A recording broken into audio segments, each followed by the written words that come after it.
All right, good morning, everybody. We'll give just a moment for the attendees to all get joined. It takes just a little bit. Welcome to the weekly business update call. My name is Chelsea Rosti. I'm the Director of Business Innovation at the City of Montrose. Just going to give a couple minutes here, a little bit of housekeeping. You will only be able to see the panelists on the screen, and I will introduce them here in just a moment. And then if you have a question, please feel free to type it into Q&A for specific questions. And then if you have comments or want to say hello, like we'd love for you to say hello in the chat function. So at the very bottom of your screen, there's a Q&A function and there's a chat function. So in the chat function, just go ahead and say hello to everyone this morning if you'd like to, and we can see who's here. Let's see here. We've got, good morning, Daniel. Good morning, Barbara. Thank you all for being here. Good morning, Mary and April. Good morning. Thanks for being here. Good morning, Bill and Justin and Kimberly and Paul. Hi, good morning. Okay, we're going to go ahead and get started. We have a great panel for you this morning.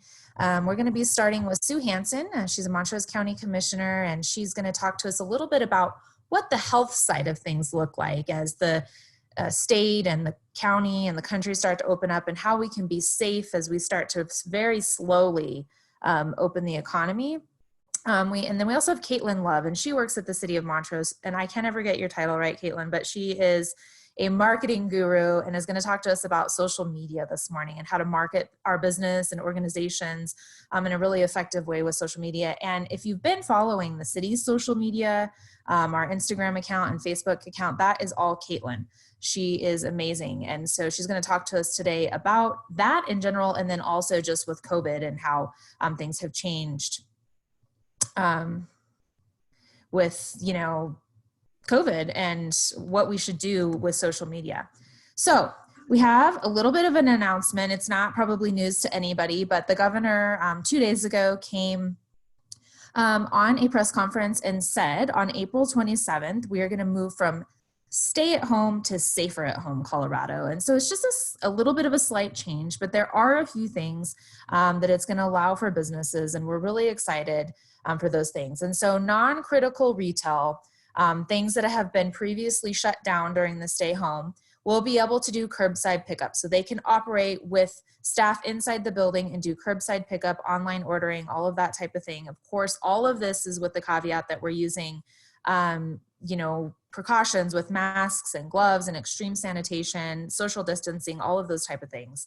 The second thing that the governor has allowed is personal services. So this is your salons, tattoo parlors, dog grooming, personal training, etc. So those one-on-one type services with the universal type precautions are also going to be allowable, and this is beginning Monday.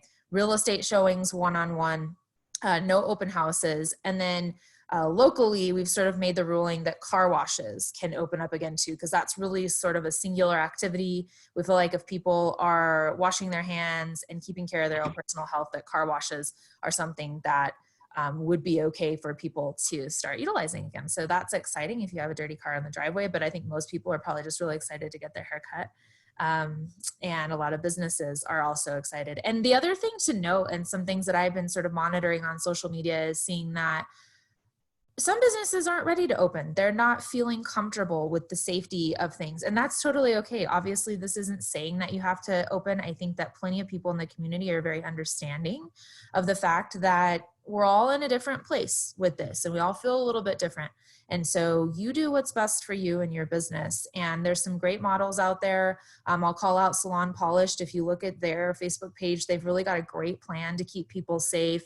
And keep less than 10 people in the salon at all times and those type of things. So thanks to Aaron and the crew over there for what you're doing to get ready for this. Without further ado, I'm going to turn it over to Sue Hansen and let her give us just a quick update on what things can look like from a health and safety perspective as we transition. Thank you, Sue. I hope you all are hanging in there. I know this is the, everybody keeps talking about the new normal. I'm not, am I unmuted? Can you hear me? Can you hear me? Okay.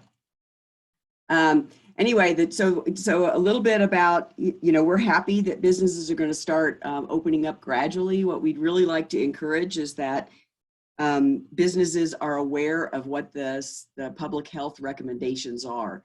So this is not go back to business as usual. This is taking a look at your business, and this is kind of a phase in time frame, like from the 27th to May 10th. There's definitely some variability in that schedule, but what we're concerned about is that everybody's all chomping at the bit and ready to go back to work. But we can't do business as usual. We really need to continue to, if people can telework from home, we'd really like to encourage people to continue to do that. We want to make sure that there is that social distancing and that you're, really cognizant of that there's still COVID in this community. It's not over. And so the better that we adhere to this, and we're getting some pushback. I mean, some of the businesses are thinking, no, by golly, we can just do whatever we want and it's fine. And I think we have to really make sure we frame the openings with this safety message. And as long as we can incorporate that into our normal way of doing business, I think we'll be in a better shape. So we were just talking this morning on our emergency operations call to probably start working with Chelsea and reach out to organizations and businesses that want to open up and make sure that we touch base with them and educate them on safe practices and what we would really like to see. And so we just want to be a partner. We will, if you need masks, we'll, get you some masks. We just want to make sure that we don't spike again. And that the only way to do that is to really be diligent about this social distancing. So I know we're all sick of hearing about that, and all we want to do is get back to make money. I can't imagine how you're all feeling, frustrated. You're used to just doing your own thing and, selling stuff and providing services to the community. So I want you to know that we're available. Give me a call.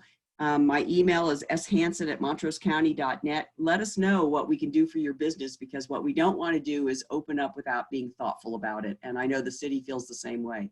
So with that, I'll turn it back to you. Thank you for giving me the chance to have a few seconds here. Thank you, Sue. And Sue's absolutely right. You've heard our city manager say the same thing. The primary concern of all of us in the community is the health of our citizens and residents of the area. That is first and foremost what we're trying to protect, and what we have been doing all of this for is to keep people safe. And secondarily, we are focused on the economy, and so that's why we're really trying, as Sue said, to work together as we roll this out very gradually, piece by piece and step by step. We want to be here to guide this whole process together. And so thank you. It looks like we've got a question here. How are salons considered to be safe to open if social distancing is impossible? Well, and that's a really good point, because if I were going to open my salon, I'd make sure that I was wearing masks, that I practiced really stringent hand washing, and make your clients wear a mask as well. If nobody has, this is really important, if nobody has any symptoms, and you really should be even, I know this sounds crazy, but you should take their temperature. You should ask the questions, and we'll roll this out for you to have a question list. Do they have any symptoms? Do they have a cough? Do they have a fever? And if they do, don't let them in the store. Say, listen, I love you and I can't wait to do your hair because it's a mess, but you're gonna have to wait a little bit longer, put a baseball cap on. The bottom line is here, what we don't want to have happen is that business people want to do business, and we want to be nice to our customers, and customers are getting antsy. But what we don't want to do is have an outbreak, mild or even great. Again, we don't want to see a spike. Our trend line is going down, but that doesn't mean it's not going to go back up. And so again, what we really want you to be is responsible. And I've been saying use common sense, but what I find that more and more of us don't have any of that. And I don't know where the short supply of common sense came, but let's just be smart about it. We don't need to be paranoid. We're working, the Emergency Operations Committee is here working in the county building. When I'm in my office, I don't wear a mask, but as soon as I go out, I wear a mask. I'm interacting with sewers that are making masks. I put a mask on. I wash my hands constantly. So I think you can do it by being safe and being wise. Let's not be so anxious that we're not being smart about it. Great answer. Thank you, Sue. And one thing to remember about masks, and that's something that's going to be something we're doing for a long time, is that masks also keep you from touching your own face. As you might come into contact with things out in the community, you're not touching your face. And so that protects you also, not just from the airborne pieces of the virus, but from yourself, essentially. So it's a great thing. We are always trying to get out of here on time. And so, Sue, if you have to go, we totally understand. Thank you. And turn it over to Caitlin. I do have one more question here that I'm going to answer, Caitlin, and then I'm going to turn it over to you. So if you want to start sharing your screen, go ahead and get that going. So this is from Krista, and it says, are small businesses required to limit the number of people in the building to 10 and under, or just encouraged? The governor has said that we want 10 and fewer people in any sort of gathering. And so, Krista, that's a great question. I think as best as you can, limiting to 10 would be great, but I know that essential businesses, which yours is one, are not required to do that. So, you know, Home Depot is limiting the number of people who are coming in. Walmart is limiting the number of people who are coming in, but it's not 10. So you need to just think about how far people can be away from each other within your store, and maybe think about limitations from that standpoint within those two guidelines. Yeah, and Bill's saying they must comply with the 6-foot rule. So yeah, just as long as they can stay 6 feet apart from each other, then maybe that's 20 for your store, whatever the square footage might look like. All right. To a little bit more positive and exciting stuff, we're going to turn it over to Caitlin. Caitlin has been with the team now for since the beginning of January, and she comes to us from downtown Grand Junction. She has a really great history with marketing, social media, community engagement, downtown type of work, and we're just really happy to have her. And so, Caitlin, thanks for being here this morning, and I will turn it over to you. Thanks, Chelsea. Thanks for the warm. Wait, I forgot one more thing. Oh, sure. We're gonna have a poll this morning, so that was the one thing I was supposed to remember to say, and I didn't. So we'll have a poll, and Caitlin will lead us through that. Thanks, Chelsea. I forgive you, and I'm sure everyone else does too. Hey everyone, I'm Caitlin. As Chelsea mentioned, I work for the Office of Business and Tourism at the City of Montrose. And I'm really excited to be here today. Chelsea and Kate asked me if I would hop on and do a quick call on social media and how this has affected your business, and really how to navigate communication and creativity during this crisis. Like Chelsea said, there's going to be a poll that pops up here in just a few minutes. And if you could answer that as quickly as you possibly could, it's for business owners. And if you're not a business owner, you can take it, or you can just exit out of the poll.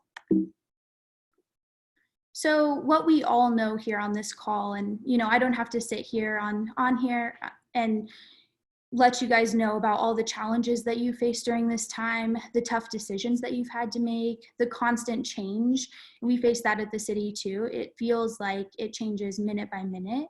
And so as a business, we're really aware of those things. And these are things in your business that you likely thought that you would have never had to face. And none of us thought we would have to face a pandemic. So, but what we do want to say is that when it comes to social media and limitations on your business, some of the things that I've been hearing from businesses, local businesses, is like, you know, they're slow in communication. Do we still communicate? And some businesses have actually stopped communicating on their social media altogether. And I'm here to say that you should be doing the exact opposite of that. You should be communicating more than ever at this time. Some current data right now is that there's an increase of 40% in usage for Facebook and Instagram of people. You know, we're all at home, we're all on the internet, we're all on our social media looking at businesses. Maybe what deals are they doing? You know, what are restaurants offering? It's the perfect time right now to communicate with your customers. And this means that you're, you know, like I said, your customers are spending time on their socials. So you should definitely jump on board and get that done. But like I said, I'm hearing questions from businesses, and it's what I was asked to speak about, you know. What should I be posting on my business social accounts right now? How do I market my business during COVID on my social media? How can I show my customers that I'm still here? And we're going to address that today. This is a good reminder during this time, and I've had to cling to this too, and I'm sure everyone at the city has as well, and business owners alike, but we're all navigating this situation the best we can, and we're learning along the way, and none of us unfortunately have, world pandemic experience in marketing, so no one's an expert right now. We're just here to help everybody and hopefully give you some good tips and things along the way. So this is when the poll is going to pop up for you. I think Kate is working on, oh, here it is. And we really want to know, are you as a business owner actively using your social media every day during COVID-19? Like I said, if you're a business owner, you can answer yes or no to that, or you can actually just exit out at the top there. So let me get that out of my way. Let's see here. Perfect. So we're going to dive into some of the tips on navigating your social media during this time.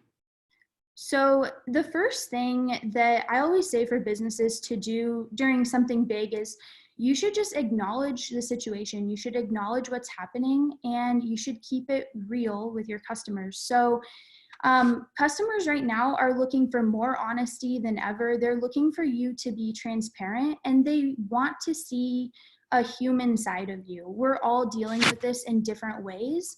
And it's best if you just address your audience, let them know that you're still here and you're listening, and that you acknowledge this new normal. Sue touched on that earlier, what is this new normal? And I think we're all trying to figure that out.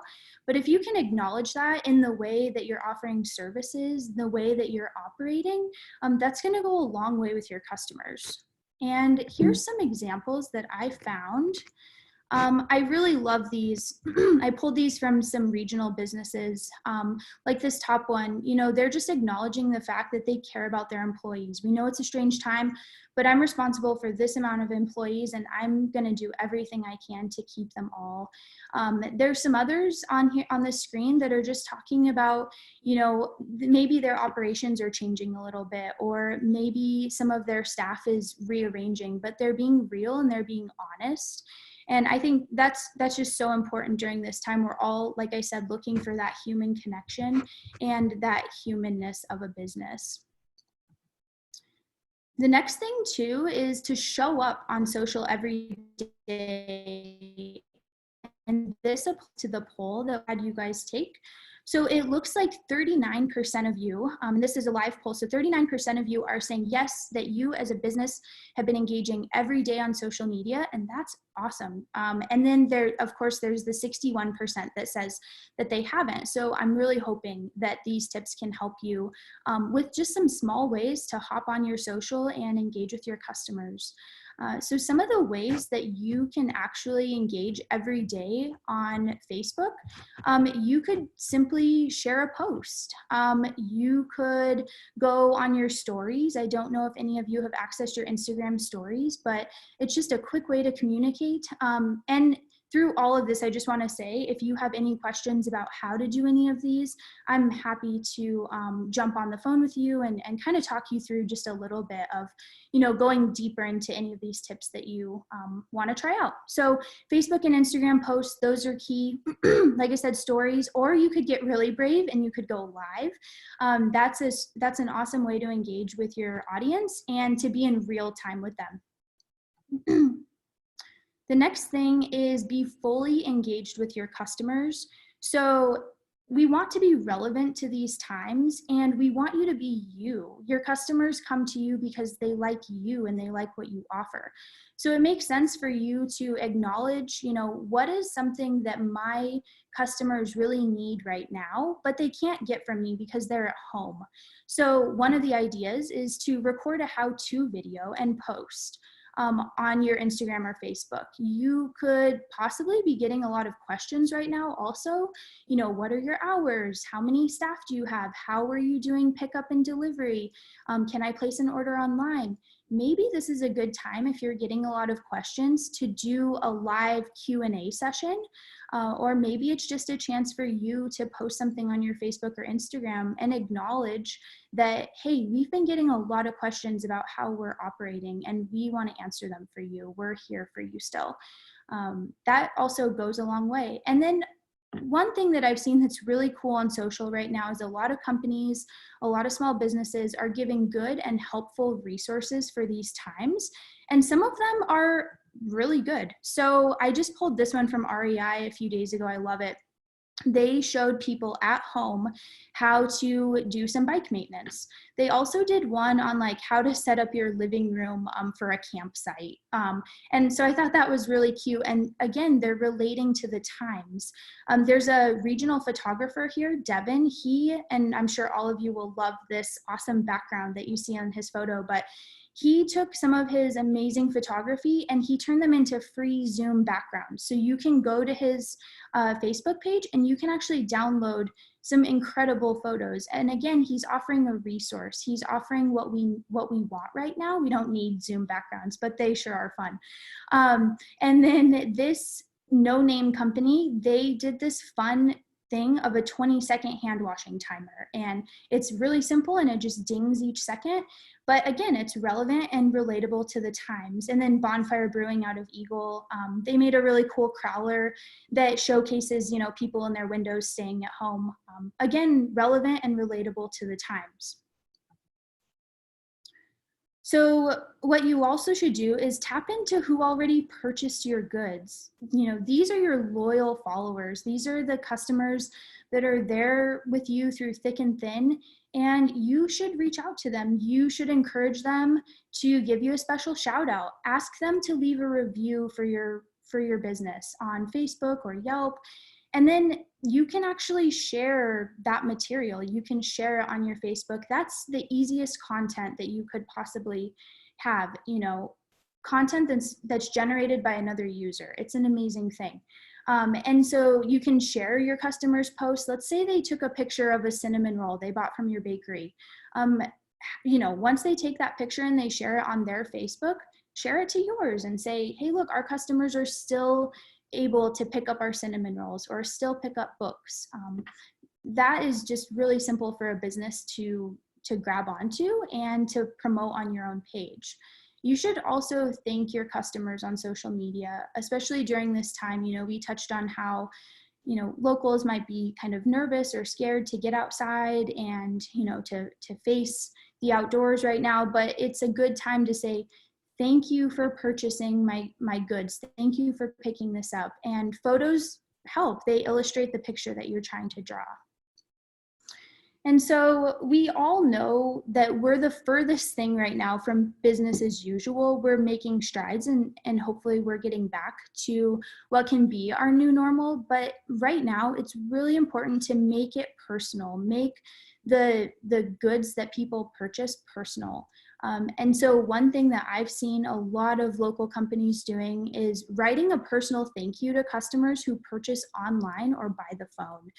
It's a small town and people know nearly everybody. And if you purchase like a bag of coffee, it's awesome to get a handwritten note that says, thank you so much, Kate. We hope you're doing well. And we see you rocking Dart all the time. So thank you for what you do for the community. That's a really cool way to say thank you and to have a personal message when your customer purchases something from you. You could also share on social when you're packaging orders. People love to see behind the scenes and see their own thing that they ordered.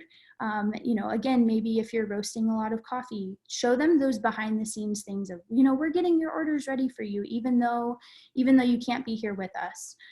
And another idea that I've seen is, you have new little coworkers at home, a lot of you, and so it's kind of fun to involve kids and maybe get them to write a thank you for the customers or get them to draw a cute photo on the shipping box that's getting sent out.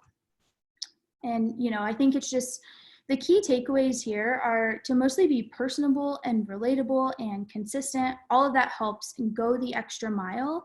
And most of all, meet your customers where they are. And that's that's something to take home with, you know, that fun how-to video, or writing thank you. Meet them where they are. They're dealing with this crisis in their own way as well.